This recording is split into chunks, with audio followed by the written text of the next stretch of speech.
Sushruta for NEET is now available on the Google Play Store. Try it out for free.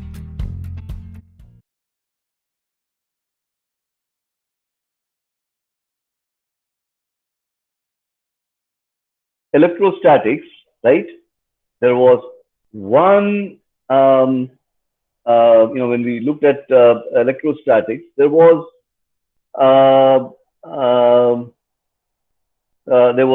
one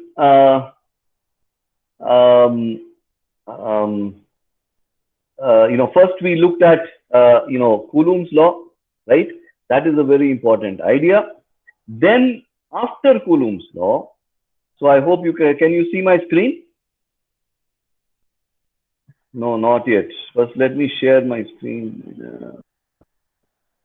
Okay, can you see my screen now? I think so, No, right? Not yet. Okay, it's come. It's come. Very good. Very good. Excellent. So, so we looked at Coulomb's law, right? Then we looked at this idea of electrostatic potential, right? Then we explained that dV by dx is E, right?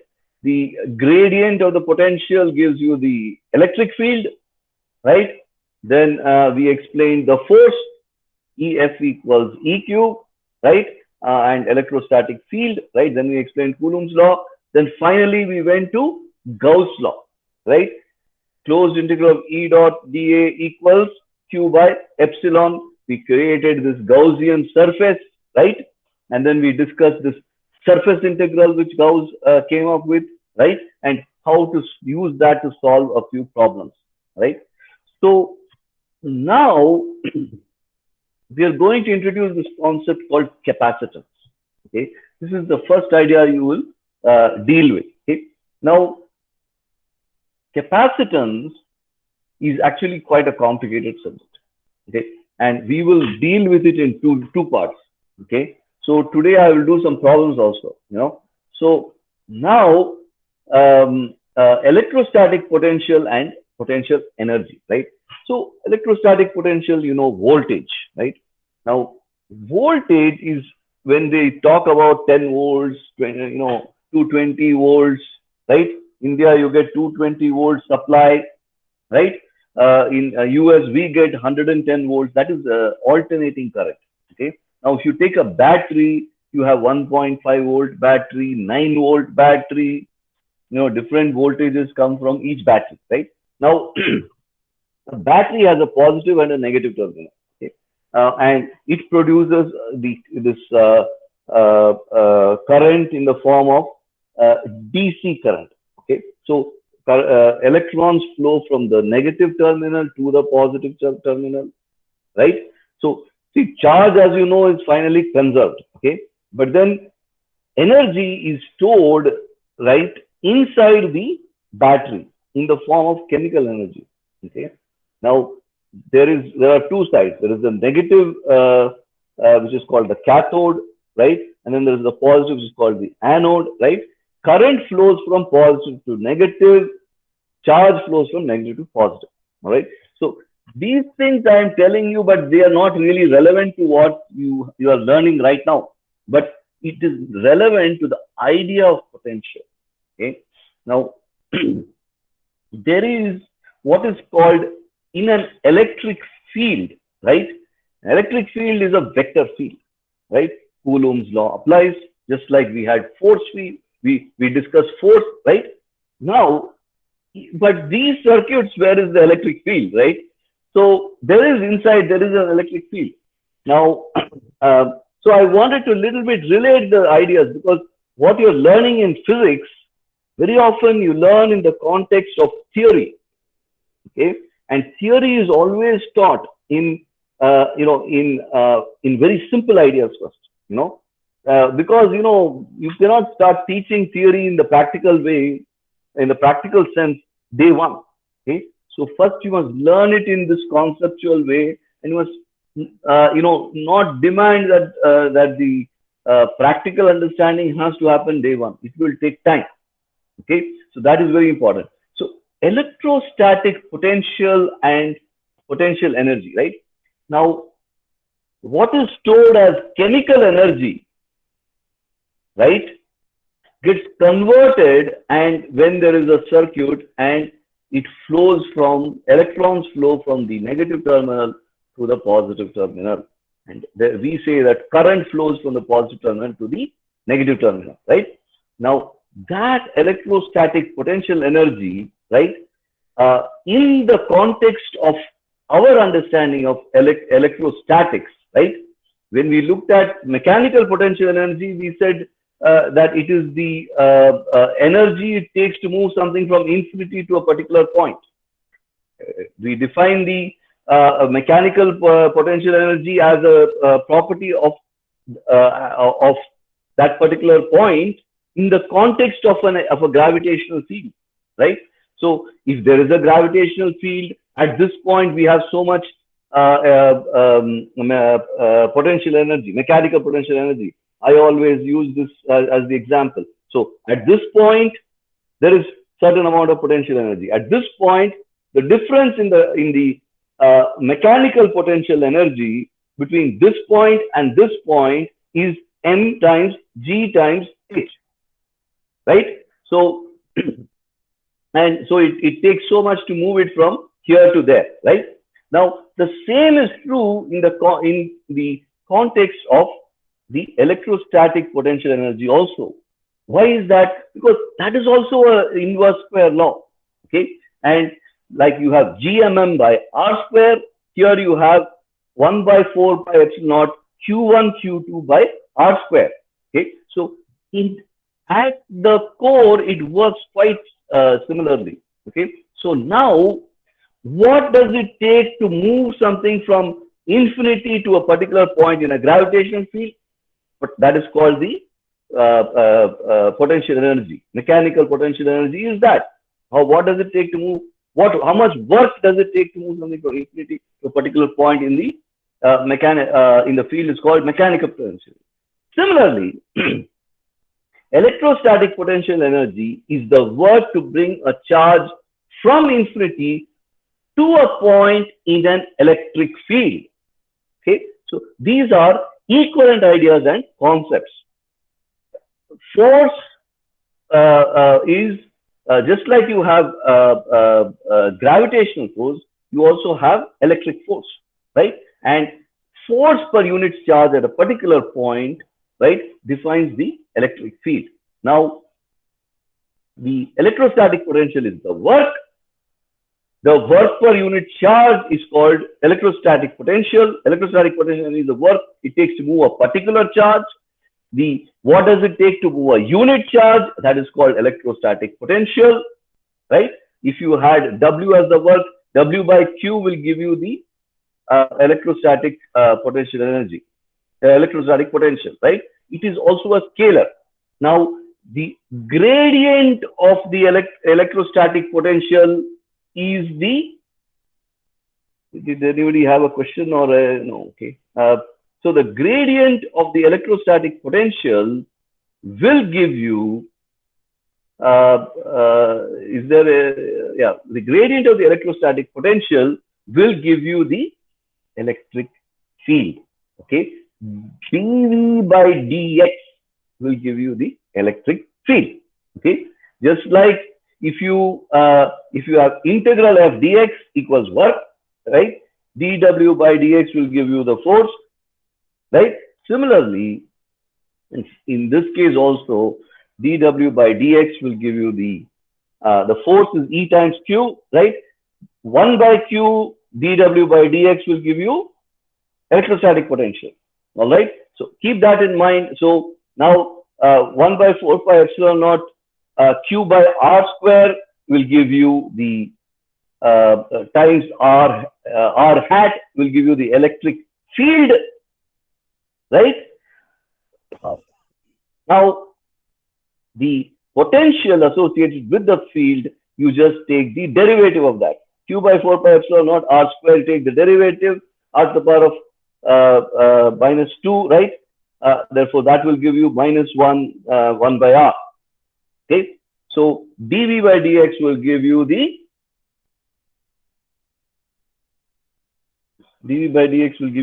electric field. Okay. So now we define, just like we drew lines of the electric, like we drew, what is that? We said at this point, we draw the electric field and we drew lines like that, right? Now, electric potential, there are what are called equipotential lines and equipotential surfaces. What is an equipotential line? If you have a point charge, the potential at a distance r, all those potentials will have the same, will have equipotential. Okay, so I have a point charge at a distance r from it. I have a hollow sphere, right? Throughout that hollow sphere, which is a surface, it will be a surface, hollow sphere. Throughout all the points on that hollow sphere, you get the potential will be the same. Okay, at every point, normal to the equipotential surface or perpendicular to the equipotential surface, you have the electric field. Okay, so equipotential surfaces, the electric field will be perpendicular.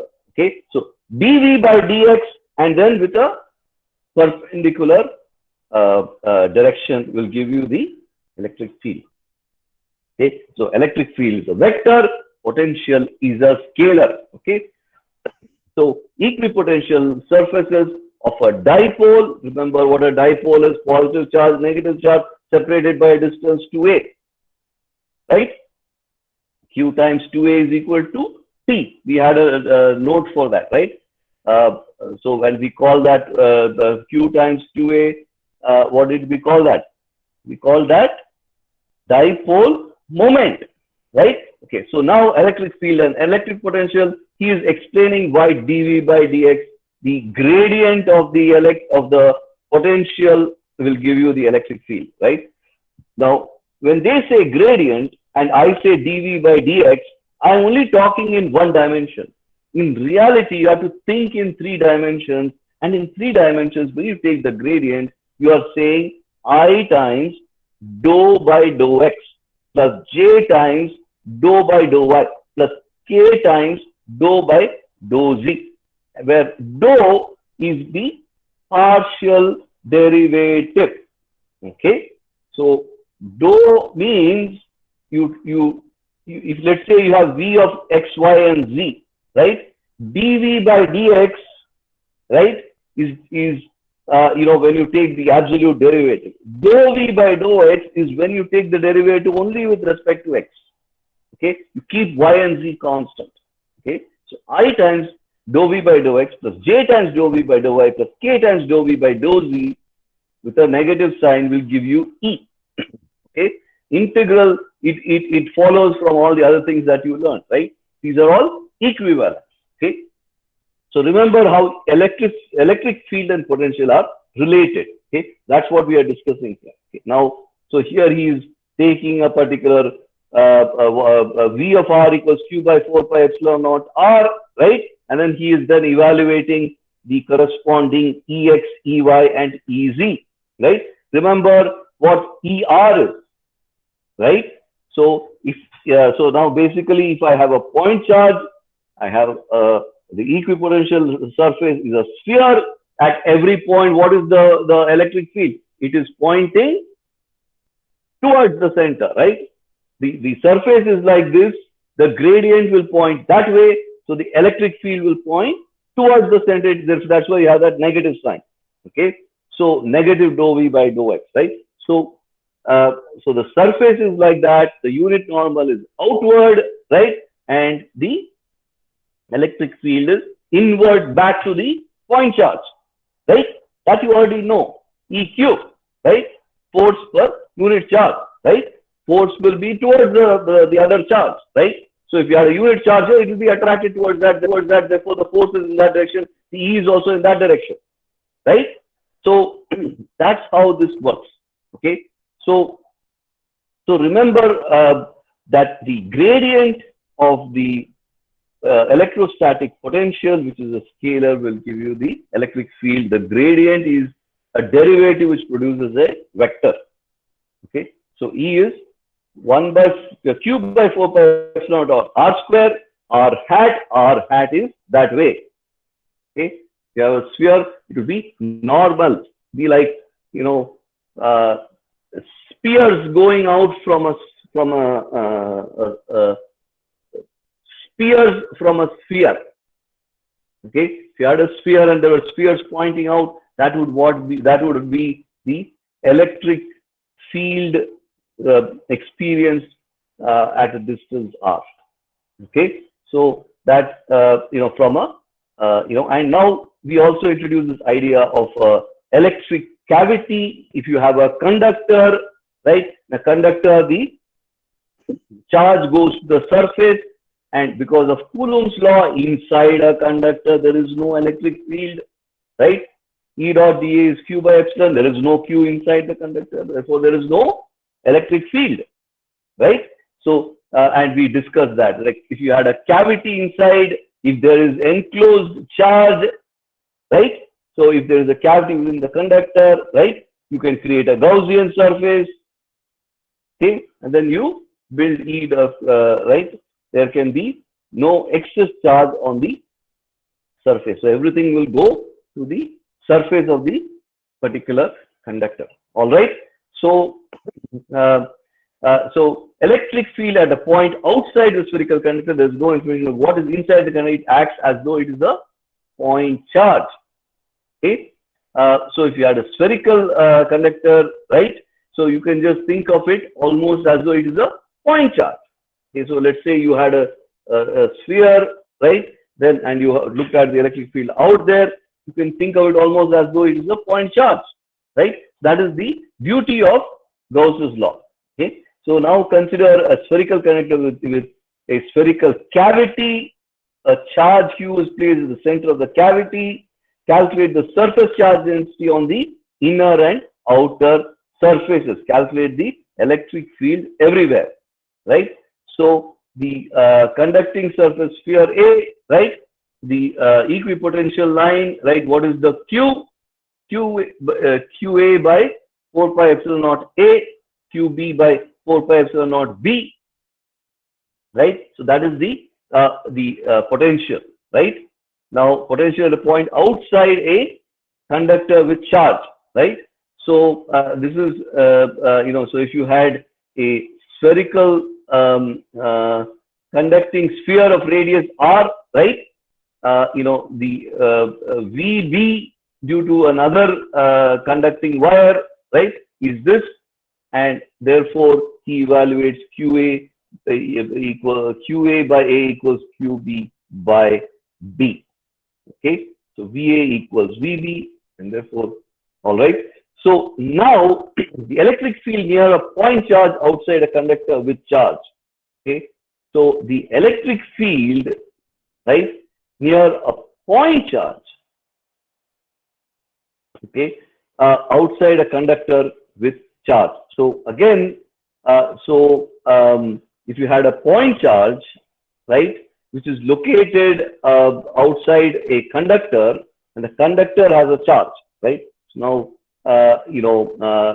let's say that conductor is charged, right? Then you have a point outside that charge, right? So how can you solve? Basically, you can even treat it as a point charge. Okay, so that is the basic idea. So now the electric field is Q by sigma by epsilon naught, right? Because of Gauss's law, closed integral E dot dA is equal to Q by epsilon. The E is therefore Q divided by 4 pi r square, right? And Q by 4 pi r square is sigma, which is the charge per unit area, right? 4 pi r square is what? 4 pi r square is the surface area of a sphere. Okay, so that's how you end up with this equation. Okay, so the electric field outside of the point charge will be sigma. The sigma is the enclosed charge density divided by epsilon naught, right? Closed integral E dot dA equals sigma by Q by epsilon. We already know that A is 4 will become 4 pi r square because of the symmetry, right? So that's how you end up with this equation, and you have the corresponding value for V as well. Okay. Now, lightning rods to protect against lightning. What do lightning rods do? They will be on top of a building, and they will basically, when you have ionization in the atmosphere, they will, and it exceeds a certain level, right? Then there is a sudden conductance, and then all the charge flows down, right? And then it comes and hits a tree or something, and the tree suddenly dies. It comes, right? A lot of charge comes, and then the whole tree will fall, right? Now, in the case, the lightning rod, what it does is, they will make it a very sharp point, you know. So what happens is all the electrons are attracted down to that point, okay, and then it will absorb all the charge, and the charge will go down to the earth. Okay, I don't know. I don't know if I should tell you the story, but I don't know. It is like the Lord Shiva, right? The Lord Shiva, he drinks the poison, you know. So like that, you know, the lightning conductor can be thought of like that. You know, it absorbs all the charge and sends it to the ground. Okay. So anyway, let me continue. Now, capacitors and capacitance. Capacitors is basically, you know, if you had two plates, which were, you know, most often, this is how capacitors are made.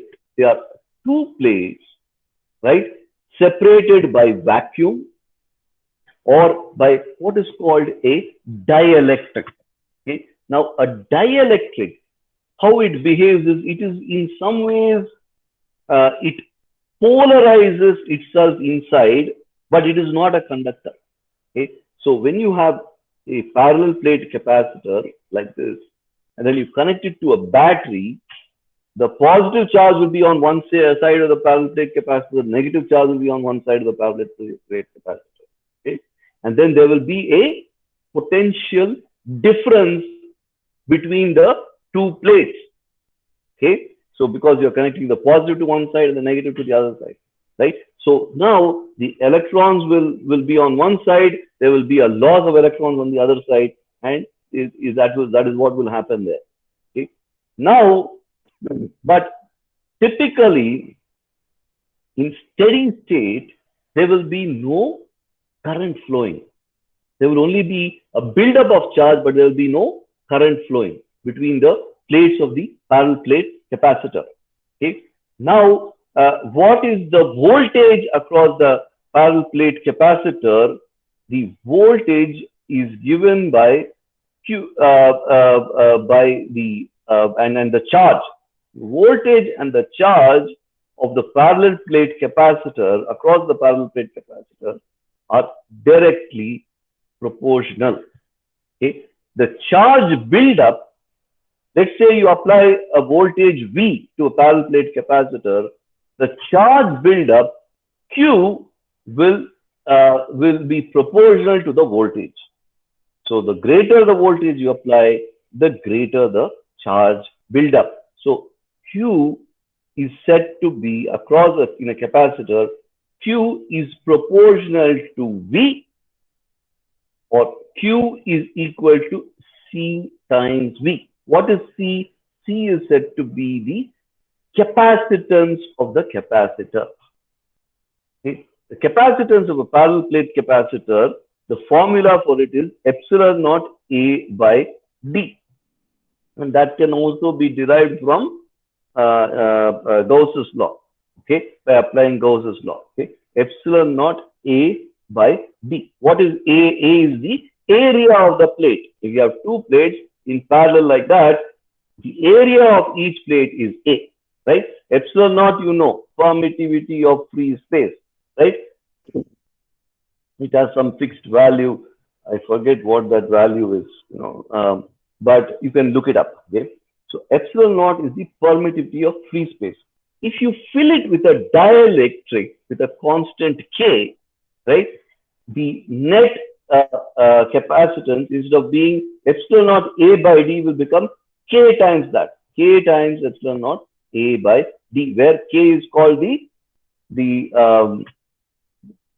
dielectric constant K. Okay, so okay, they call that the dielectric constant, and in some cases they also have this epsilon R. Okay, so it gets multiplied by a constant K if it is filled with the particular dielectric between the plates instead of pure vacuum. If it's pure vacuum, it is epsilon naught. Otherwise, it's epsilon naught, K times epsilon naught, where K is the dielectric constant if it is filled with some kind of dielectric. Okay?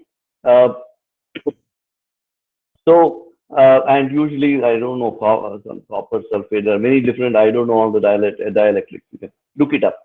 Now, Q, therefore, is equal to C times V, where C is a function of the geometrical properties of the medium, of the capacitor, right? As well as, which is like, for instance, the area of each plate and the distance that separates them, that is D. So the greater the area, the greater the capacitor. The greater the distance, less the capacitor. So the capacitance of the capacitor. Okay, and the greater the charge you apply, the greater the voltage you apply, the greater the charge it holds. Q is equal to CV. Q is equal to CV. Remember that C is epsilon naught A by D. And if you had a dielectric, K times epsilon naught A by D. All right. So now here he is giving you the same thing. So that 8.85 to 10 to the power of minus 12, that is the permittivity. Epsilon naught is 8.85 and 10 to the power of minus 12. The area is 10 to the power of minus 10 times 10 to the power of minus 4, 10 centimeters square, right? 1 centimeter square is 0.01 meter. Well, 1 centimeter is 0.01 meter. Therefore, that's why you have the 10 to the power of minus 4. It is an area measure. So 10 to the power of minus 2 times 10 to the power of minus 2 is 10 to the power of minus 4, right? And it is 10 centimeters square. So 10 times 10 to the power of minus 4. Epsilon naught A by D. That's what he's calculating. The distance between the plates, he has kept it so close, 1 millimeter. 1 millimeter is 0.001 meter. 0.001 meter is 10 to the power of minus 3. Therefore, he ends up with 8.85 picofarads. The measure of capacitance is farads. The measure of charge is coulombs. The measure of voltage is, of potential is volts. Okay. So, and so Faraday, Coulomb, Volta, three different people. Okay. Coulomb invented Coulomb's law. Faraday did a lot of other stuff also, right? And then Volta, he made the first battery, I think. He also the voltage is the name voltage comes from Volta, Alexander Volta. Michael Faraday, and you can look all these people up if you want. So Q is equal to CV, C is equal to epsilon naught A by D. Okay. So now parallel plate capacitor with area 1 meter square each are at a separation of 0.1 meters. The electric field between the plates is so much. The magnitude of charge on each plate is what? Okay. So Q is equal to CV, right? C is equal to epsilon naught A by D, and V is equal to E times D, right? So V is equal to E times D. So Q is equal to CV. You can then calculate all the values, right? V is equal to E times D. Remember that as well, right? dV by dx is the electric field, right? So simple, easy calculation. Now you can also have a cylindrical capacitor. A cylindrical capacitor, the inside is maybe some kind of metal, and the outside is also a plate metal which goes around it, and so it is like that. Okay, so you can see this picture. You can see this picture. So there is, and in between, sometimes they will put some dielectric. Okay. Now, sometimes air is also can be considered a dielectric. Okay. So now in this case, the electric field, right? To calculate the electric field, you again use our good old friend Gauss, right? So you create a Gaussian surface around the cylinder, right? 2 pi RL times E dot dA, 2 pi RL times E will equal Q by epsilon. Q by what is lambda? Lambda is the charge per unit length. Charge per unit length times the length will give you lambda, will give you Q, right? Charge per unit length times the length will give you the charge. So lambda times L will give you Q, Q by epsilon. So E times A. A is what? 2 pi R times L. Okay. Now, what is this 2 pi R times L? That is this cylinder. So at a distance R, okay, he is creating a Gaussian surface. So you have the inside, then around it he is creating a Gaussian surface. So at that point, around that cylinder, right? Yes, inside cylinder, right? So at this point, what is the E dot dA, right? So this, there is a certain symmetry here, okay? And symmetry, you always, when you do this Gaussian surface, you always exploit the symmetry, okay? So now if you had this, that inner cylinder, that has a charge per unit length of lambda, right? So lambda times L will give you the total charge, okay? So now E dot dA is what? 2 pi R times L. 2 pi R is this outer sphere. Okay, so from that he evaluates E. Okay, now from E you can evaluate the difference in potential. dV by dx is E, right? V is E dot dr. So now he is next going to integrate that E dot dr to get the V. Okay, so E dot dr is going to give you V, and therefore between the, see, there is an electric field gradient between these two. Okay, there's an electric field gradient between these two, and he is trying to, so at each point inside here, if you had a bigger E corresponding, you will have different electric field. Okay, so he is then, so at every point in this space between here and here, the electric field is given by this, right?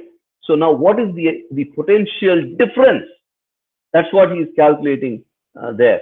Okay, so based on that, what he gets is potential difference is VA minus VB, negative integral of from B to A of E dot dr, right?